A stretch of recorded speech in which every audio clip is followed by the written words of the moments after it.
Assalamualaikum warahmatullahi wabarakatuh. Perkenalkan kami dari kelompok 11 yang berkontakkan saya Julian Safwan dan teman saya Al-Hafidh Mizani.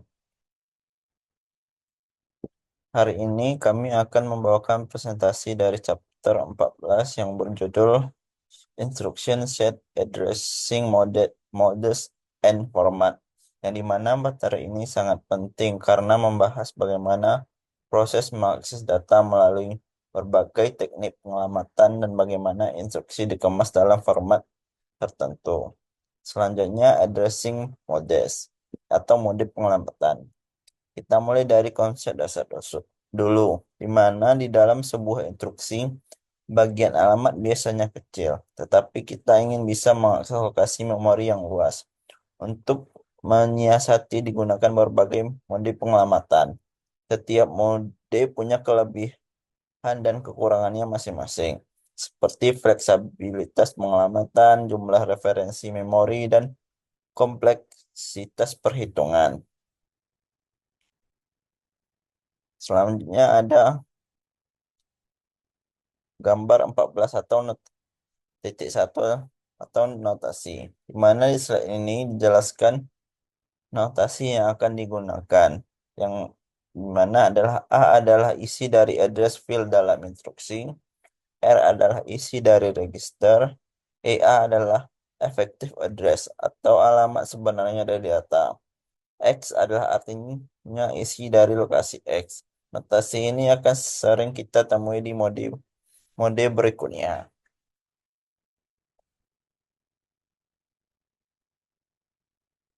Sebenarnya tabel 14.1 atau yang dimana basic addressing modes.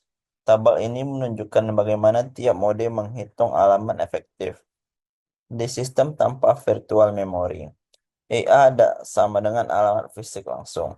Di sistem dengan virtual memory, EA sama dengan alamat virtual yang diterjemahkan oleh MMU. Program tidak melihat proses konversi ini. Semua terjadi secara otomatis oleh sistem.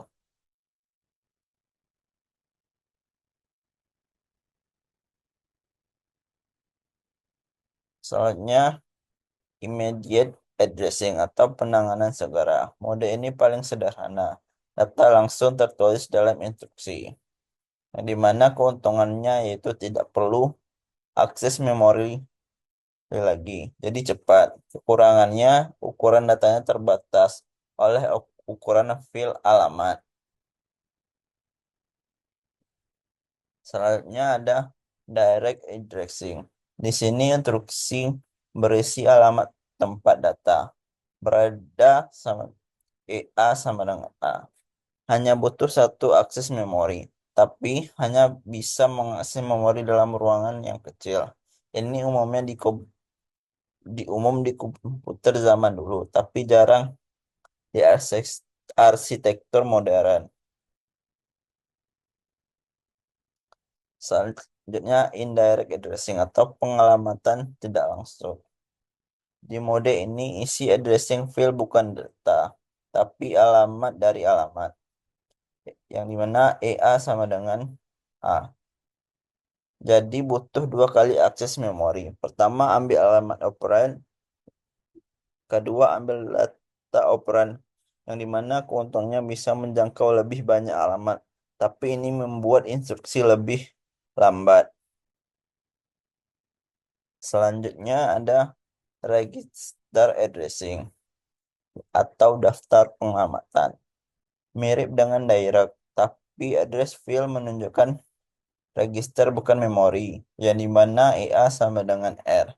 Karena register cepat, mode ini efisien, tapi jumlah register terbatas, hanya 8-32 biasanya.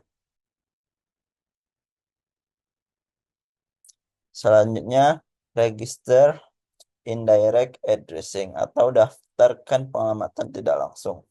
Mode ini seperti indirect addressing, tapi menggunakan register sebagai pointer, yang dimana EA sama dengan dalam kurung R terkurung, yang dimana keuntungan hemat satu referensi memori dan lebih cepat daripada indirect dari memori.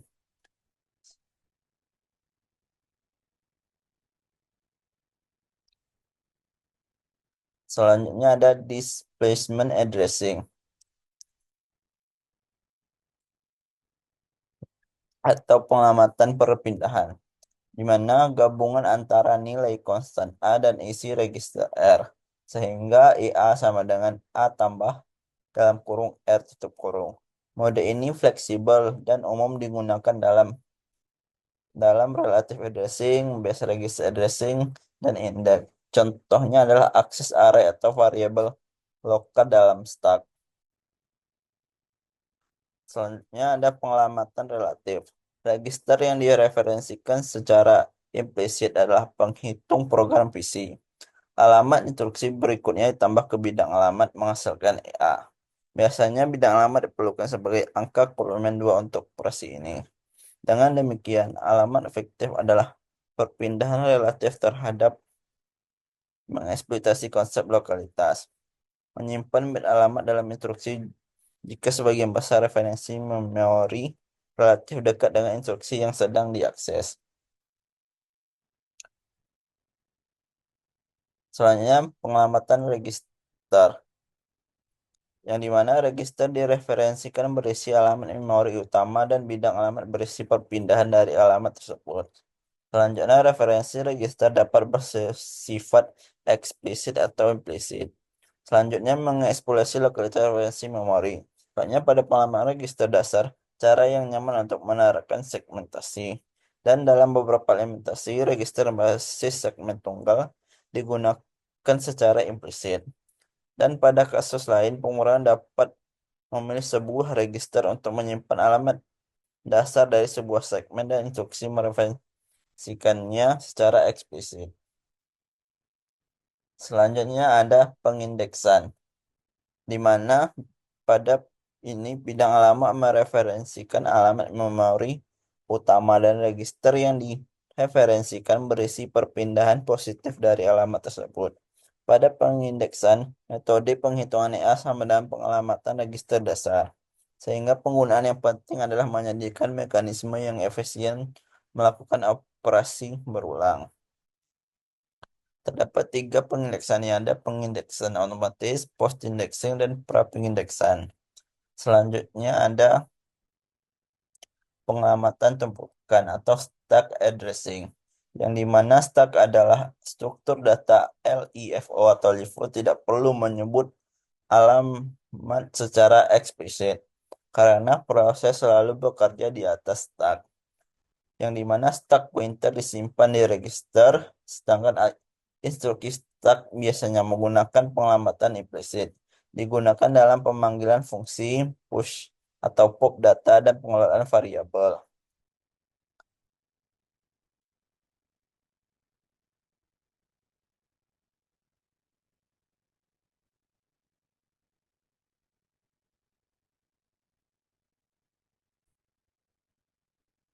Kan ada mode pengelamatan X86, yang dimana di X86 EA bisa dihitung dengan rumus EA sama dengan A tambah dalam kurung B tutup kurung tambah I kali S, yang dimana B sama dengan base register I index register S scaling factor. Ini membuat pengelamatan sangat fleksibel, cocok untuk struktur data kompleks.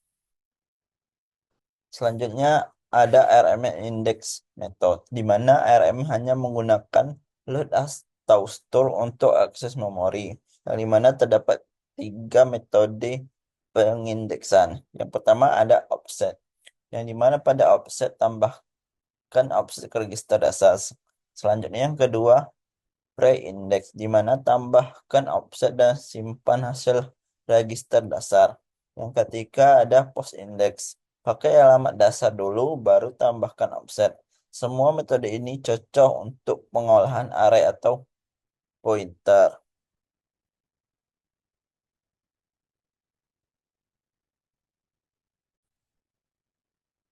Selanjutnya ada pengalamatan dan instruksi pemrosesan data RMM dan instruksi cabang atau RM Data Processing and Breaks, di mana untuk instruksi data bisa pakai register langsung atau gabungan register dan immediate, di mana nilai dalam register bisa di-save sebelum digunakan.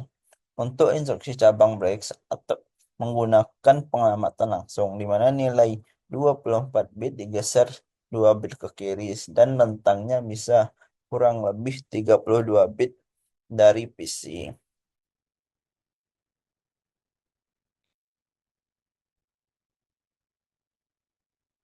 Selanjutnya ada ARM, ARM load atau store multiple, yang dimana instruksi ini memungkinkan memuat atau menyimpan beberapa register sekaligus, yang dimana ada 4 mode pengamatan: increment after atau before, decrement after atau before. Register bernomor rendah disimpan di alamat rendah. Ini efisien untuk operasi blok data dan stak.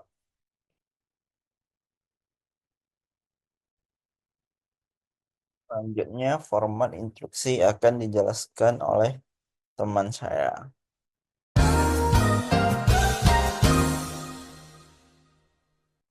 Baik, saya Alfred Nuzani akan melanjutkan penjelasan slide untuk bab 14 mengenai tentang set instruksi, mode, dan format pengamatan. Jadi, untuk slide selanjutnya itu ada format instruksi. Jadi, format instruksi ini menentukan tata letak bit-bit instruksi dalam hal bidang konstituennya, yang mana harus menyertakan opcode dan secara implisit atau eksplisit, yang mana menunjukkan mode pengamatan untuk setiap operan. Kemudian juga untuk sebagian besar set instruksi, lebih dari satu format instruksi yang digunakan. Kemudian selanjutnya ada panjang instruksi. Jadi panjang instruksi ini merupakan masalah desain yang paling mendasar, yang mana pada panjang instruksi tersebut mempengaruhi dan dipengaruhi oleh ukuran memori, organisasi memori, struktur bus, kompleksitas prosesor, dan kecepatan prosesor. Kemudian pada panjang instruksi ini harus sama dengan panjang transfer memori atau salah satunya harus kelipatan dari yang lain. Dan juga harus berupa kelipatan dari panjang karakter yang biasanya 8 bit dan dari panjang angka titik tetap. Kemudian selanjutnya ada alokasi bit. Jadi pada alokasi bit itu terdapat beberapa faktor yang mempengaruhi eh, faktor kinerja yang akan digunakan untuk menentukan penggunaan bit pengamatannya. Yang mana faktornya itu ada jumlah mode pengamatan, jumlah operan, register versus memori, jumlah set register, rentang alamat, dan perincian alamat. Kemudian selanjutnya ada gambar 14.5, format instruksi PDP-8. Jadi, salah satu desain instruksi yang paling sederhana untuk komputer serbaguna adalah PDP-8 atau Bell 75 bit. PDP-8 ini menggunakan instruksi 12 bit dan beroperasi pada kata 12 bit, yang mana terdapat satu register tujuan umum, yaitu akumulator. Jadi, gambar 14.5 ini menunjukkan format instruksi PDP-8, yang mana terdapat opcode 3 bit dan 3 jenis instruksi untuk opcode 0 sampai 5. Opcode 0 sampai 5. Yang mana formatnya adalah instruksi referensi memori alamat tunggal termasuk bit halaman dan bit tidak langsung. Kemudian dengan demikian hanya ada 6 operasi dasar untuk memperbesar kelompok operasi, yang mana opcode 7 mendefinisikan referensi register atau instruksi mikro. Dalam format ini, bit yang tersisa digunakan untuk mengkodekan operasi tambahan. Secara umum, setiap bit mendefinisikan operasi tertentu, misalnya uh, clear akumulator, dan bit-bit ini dapat digabungkan dalam satu instruksi. Kemudian, strategi instruksi mikro telah digunakan sejak PDP-1 oleh DEC dan dalam arti tertentu merupakan cikal bakal mesin mesin yang diprogram mikro saat ini yang akan dibahas di bagian 4. Opcode 6 merupakan operasi I/O 6 bit yang digunakan untuk memilih salah satu dari 64 perangkat dan 3 bit menentukan eh, perintah I/O tertentu. Kemudian selanjutnya ada format instruksi PDP-10. Jadi PDP-10 ini memiliki panjang kata 36 bit dan panjang instruksi 36 bit. Format instruksi tetap ditunjukkan pada gambar ke-14.6 ini, yang mana opcode menempati 9 bit, yang memungkinkan hingga 512 operasi. Yang mana faktanya itu total 365 instruksi yang berbeda didefinisikan.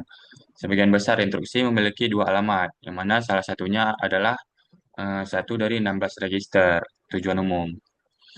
Dengan demikian, referensi operan ini menempati 4 bit, yang mana referensi operan lainnya dimulai dengan bidang alamat memori 18 bit.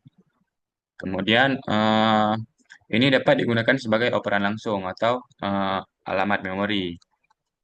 Pada penggunaan yang terakhir, pengindeksannya dan pengelamatan tidak langsung adalah diizinkan, yang mana register tujuan umum yang sama juga digunakan sebagai register indeks. Kemudian selanjutnya ada instruksi panjang variabel. Jadi pada instruksi panjang variabel ini variasinya dapat disediakan secara efisien dan ringkas. Kemudian dapat meningkatkan kompleksitas prosesor. Kemudian juga tidak menghilangkan keinginan untuk membuat semua panjang instruksi secara integral terkait dengan panjang kata.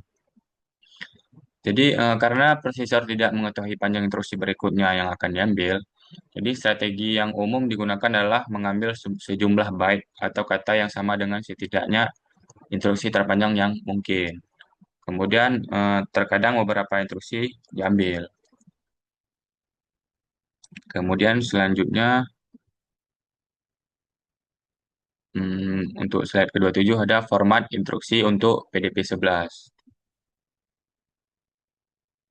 Jadi PDP-11 ini PDP-11 didesain untuk menyediakan set instruksi yang kuat dan fleksibel dalam batasan komputer minimal 16 bit. Eh, Jadi PDP-11 itu menggunakan satu set 8 register tujuan umum 16 bit, yang mana dua dari register ini memiliki artian tambahan, yang satu digunakan sebagai penunjuk tumpukan untuk operasi tumpukan tujuan khusus. Kemudian dan satu lagi digunakan sebagai penghitung program yang berisi alamat instruksi berikutnya. Lalu gambar 14.7 ini menunjukkan format instruksi PDP-11, yang mana 13 format yang berbeda digunakan, mencakup jenis instruksi 0, 1, dan 2 alamat. Kemudian opcode dapat bervariasi dari 4 hingga 16 bit. Kemudian referensi register memiliki panjang 6 bit, 3 bit mengidentifikasi register, dan 3 bit sisanya mengidentifikasi mode pengelamatan. PDP-11 ini diberkahi dengan serangkaian mode pengelamatan yang kaya. Salah satu keuntungannya menghubungkan mode pengelamatan ke operan daripada opcode, yang mana seperti kadang-kadang dilakukan adalah bahwa mode pengelamatan apapun dapat digunakan dengan opcode apapun. Kemudian instruksi PDP-11 biasanya terdiri dari satu kata 16 bit, yang mana untuk beberapa instruksi satu atau dua alamat memori ditambahkan sehingga eh, instruksi 32 bit dan 48 bit merupakan bagian dari eh, repertoarnya. Hal ini memberikan fleksibilitas lebih lanjut dalam pengamatan. Kemudian selanjutnya ada contoh instruksi fetch, mana dapat terlihat pada gambar 14.8 berikut.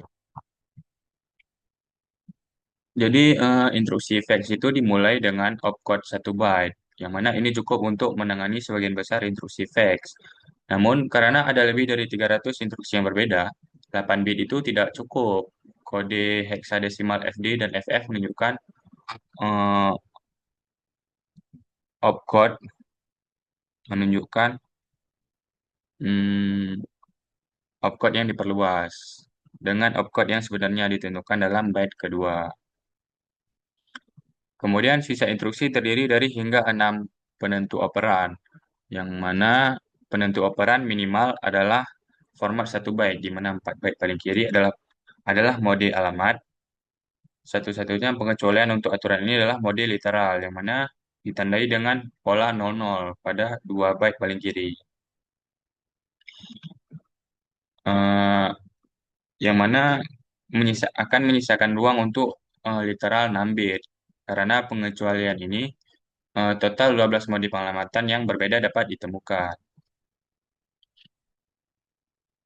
Jadi penentu operan seringkali hanya terdiri dari 1 byte dengan 4 bit paling kanan menentukan salah satu dari 16 register tujuan umum. Kemudian selanjutnya untuk slide ke-29 merupakan format instruksi x86 yang dapat kita lihat pada gambar 14.9 berikut.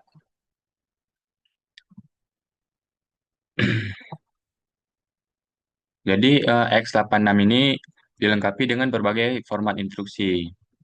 Yang mana dari semua elemen yang dijelaskan pada subbab ini, hanya field opcode yang selalu ada.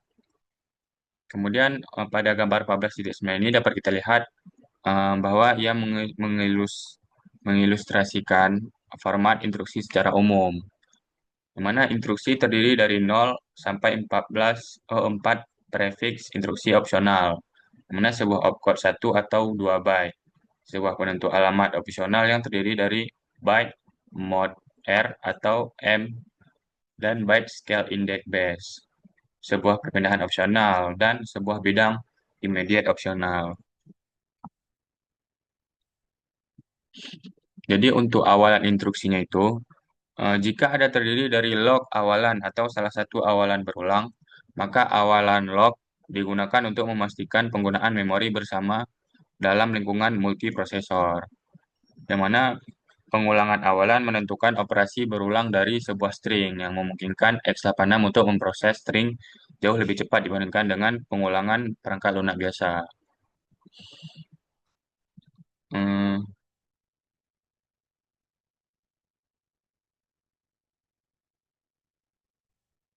Kemudian ada 5 pengulangan yang berbeda, yang mana eh, awalan rep, rep, repeat, reps, dan readme, dan revision. Yang mana ketika rep absolut, awalan hadir. Operasi yang ditentukan dalam instruksi dijalankan berulang kali. Kemudian pada elemen string yang berurutan, jumlah pengulangan ditentukan dalam register CX. Awalan rep bersyarat menyebabkan instruksi untuk mengulang hingga hitungan di CX menjadi 0 atau hingga kondisi terpenuhi. Baik, jadi kemudian untuk selanjutnya itu ada format instruksi uh, ARM atau ARM.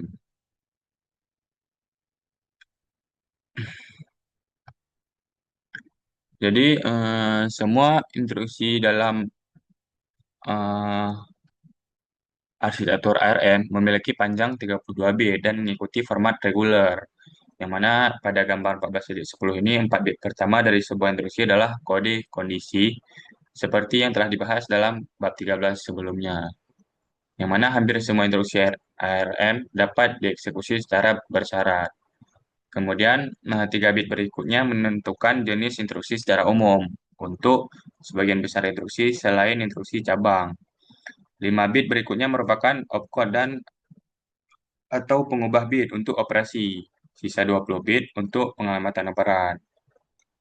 Biasa struktur format instruksi memudahkan pekerjaan unit penguraian instruksi. Kemudian slide selanjutnya,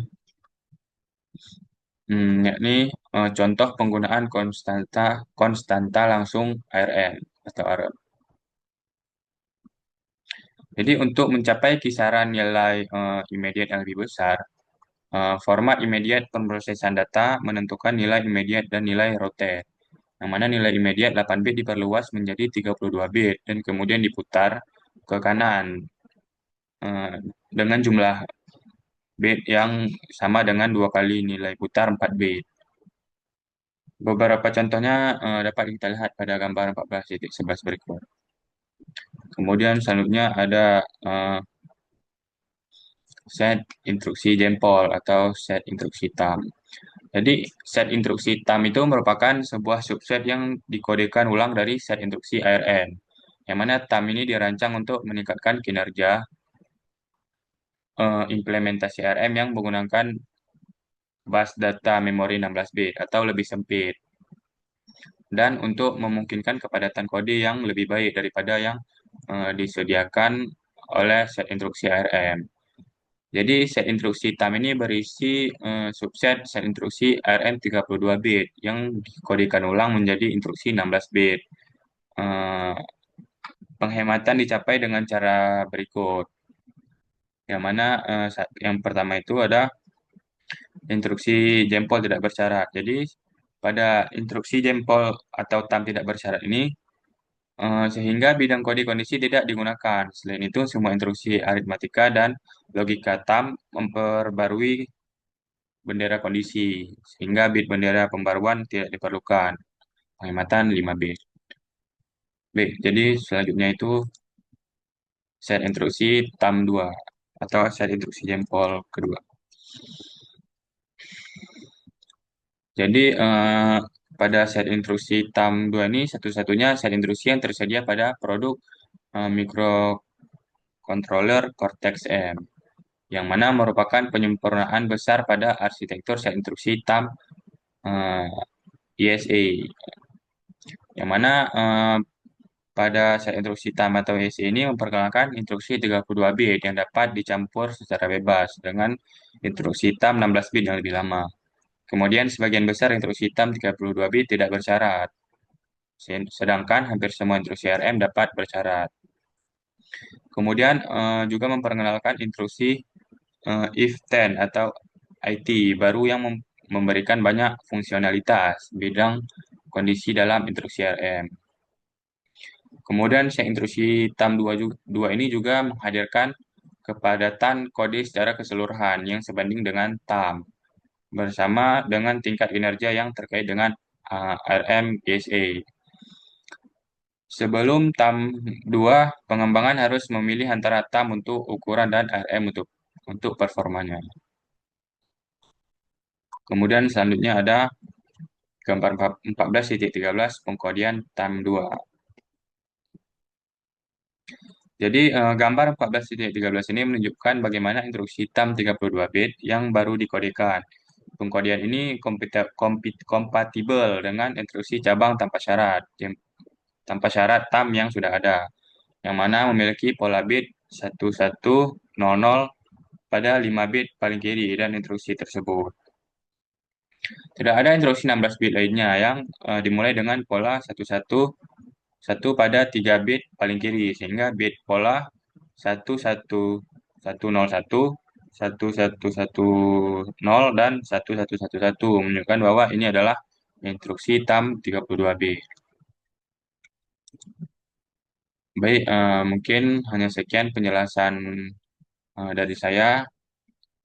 Maka dengan berakhirnya penjelasan dari saya, maka berakhir juga penjelasan slide untuk bab 14 dari kelompok kami. Mungkin hanya sekian, saya akhiri. Eh, Wassalamualaikum warahmatullahi wabarakatuh.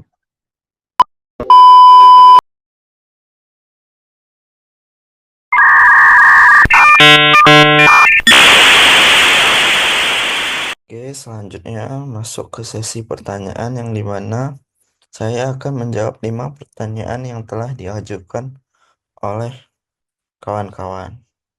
Pertanyaan pertama ada dari Muhammad Agil pada halaman ke-7. Pertanyaannya, mengapa indirect addressing memerlukan 2 kali akses memori dan bagaimana cara kerjanya dalam menentukan effective address atau EA?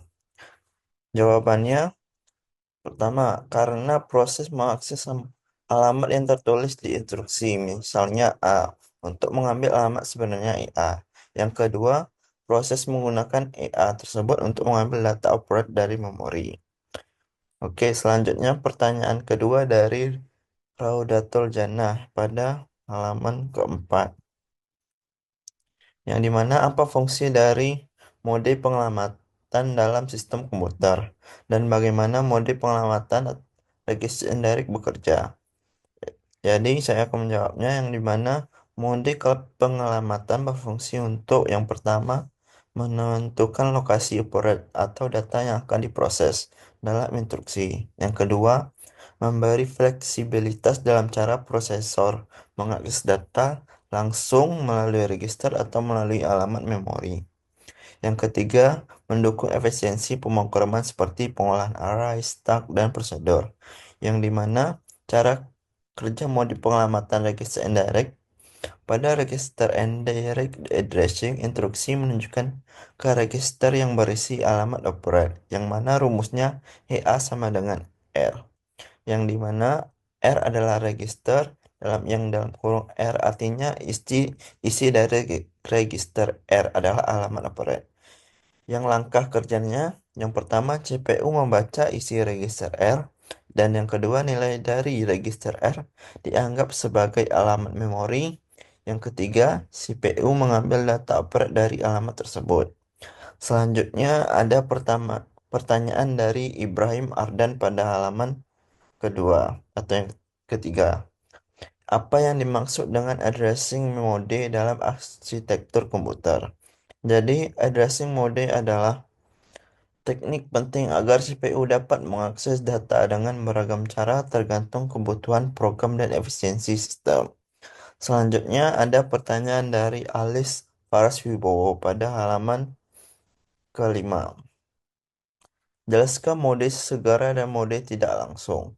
Jadi mode segera atau immediate addressing adalah operan langsung tertulis dalam instruksi. Cepat, tidak perlu akses memori. Contohnya move A pagar 5 yang langsung dikasih A diisi ke 5. Selanjutnya ada mode tidak langsung atau indirect addressing. Instruksi menunjuk instruksi menunjukkan ke alamat yang berisi alamat data atau butuh dua kali akses memori. Yang contohnya EA sama dengan dalam kurung 300 tutup kurung, yang dimana ambil data dari alamat yang simpan di alamat 300. Selanjutnya, pertanyaan terakhir ada dari Rahmat Sultan pada halaman ke-7. Apa kelebihan penggunaan metode penyelamatan tidak langsung penyelamatan kelebihan penggunaan metode penyelamatan tidak langsung dalam ruang ruang atau alamat memori. Jadi, kelebihan dari penggunaan penyelamatan tidak langsung adalah yang pertama memperluas ruang alamat memori. Karena alamat akurat disimpan di memori, maka jumlah alamat yang bisa diakses menjadi jauh lebih besar dibanding direct addressing. Yang kedua, fleksibel untuk struktur data. Contoh cocok untuk mengakses data dinamis seperti array, linked list, atau pointer. Yang ketiga, mendukung program modular dan dinamis, yang dimana memungkinkan pemrosesan data yang alamatnya bisa berubah saat program berjalan runtime. Sekian dari pertanyaan yang saya jawab. Selanjutnya akan dilanjutkan oleh teman saya.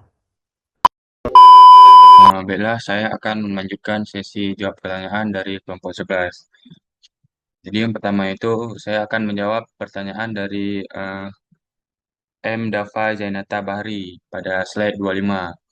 Jadi pertanyaannya itu, mengapa instruksi dengan panjang variabel dapat meningkatkan kompleksitas prosesor? Jadi jawabannya, instruksi dengan panjang variabel meningkatkan kompleksitas prosesor karena prosesor harus menentukan batas setiap instruksi secara dinamis saat melakukan fetch dan decode. Eh, Kemudian tidak seperti instruksi berpanjang tetap yang strukturnya konsisten. Instruksi variabel memerlukan logika tambahan untuk mengenali panjang dan bagian-bagian instruksi, sehingga mempersulit proses decoding dan implementasi pipelining. Selain itu, teknik seperti prefetching dan caching menjadi kurang efisien karena sulit memprediksi ukuran instruksi berikutnya. Akibatnya, desain prosesor harus lebih kompleks untuk menangani fleksibilitas ini.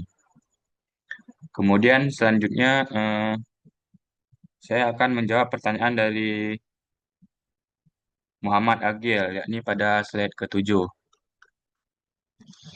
Jadi pertanyaannya itu, mengapa indirect addressing memerlukan dua kali akses memori dan bagaimana cara kerjanya dalam menentukan effective address atau EA? Jadi jawabannya itu eh,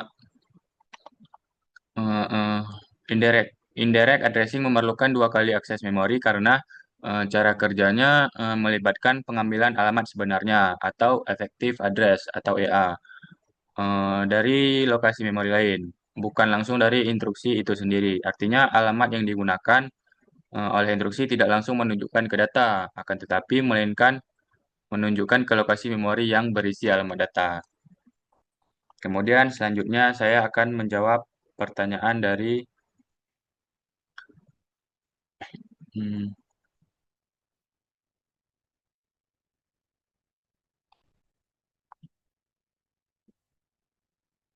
dari Miss Bahu Sudur pada slide ke-12. Jadi pertanyaan itu, eh, apa perbeda apa perbedaan antara referensi register eksplisit dan implisit dalam eh, im- de- eksplisit dan implisit dalam base register addressing? Jadi jawabannya